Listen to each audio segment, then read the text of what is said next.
nous allons commencer par l'histoire du prophète Ibrahim, alayhi salam. Tu es prêt? Allons-y. Ibrahim était un jeune enfant.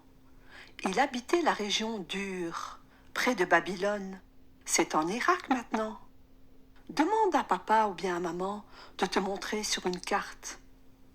Son père s'appelait Hazar. Il était marchand d'idoles, comme un marchand de fruits et légumes ou de poterie.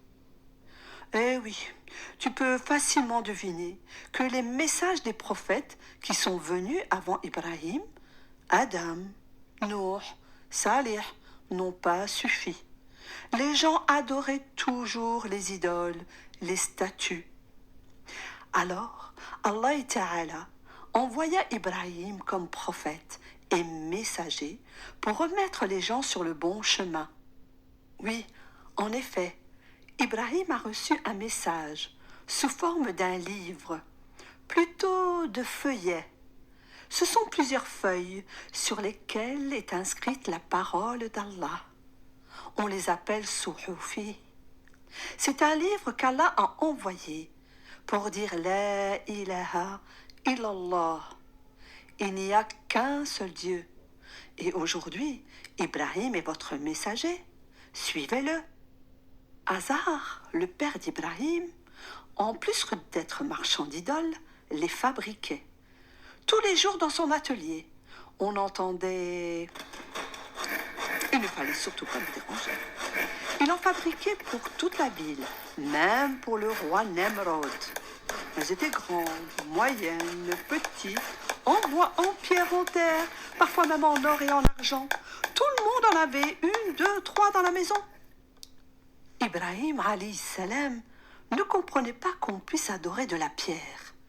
Ça ne voulait pas entrer dans sa petite tête. Il posait plein de questions à son papa. Ya abati, oh papa, pourquoi adores-tu ces idoles? Pourquoi donnes-tu de l'importance à des choses inanimées?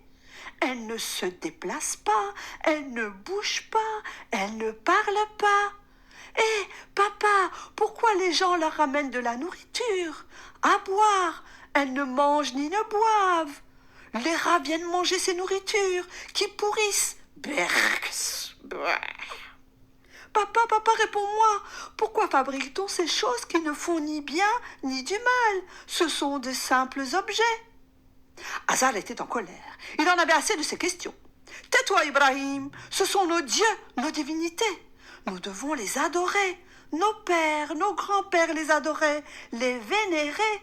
Eh bien, nous aussi, nous faisons de même. Mais, tente de dire Ibrahim, veux-tu te taire? Il n'y a pas de mais. Quand nous les prions, elles nous donnent de la nourriture, de bonnes récoltes, de l'argent, de la pluie, des enfants. Mais regarde par toi-même, Abi, elles n'ont aucun pouvoir, aucune puissance. Tais-toi, je te l'ordonne.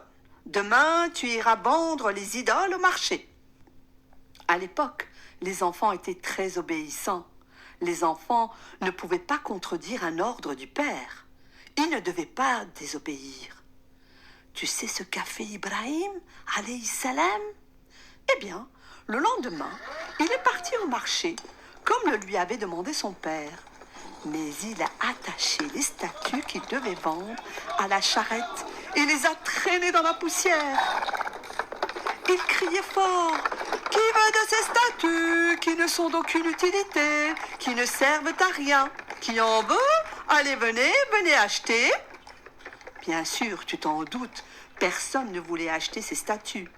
On disait, mais qu'est-ce qu'il a, Ibrahim? Il est devenu fou? Pourquoi fait-il cela? Pourquoi dit-il ces paroles si bizarres? Les gens sont venus chez Hazar, son père, pour se plaindre du comportement d'Ibrahim. Hazar se fâcha très fort sur son fils et le punit.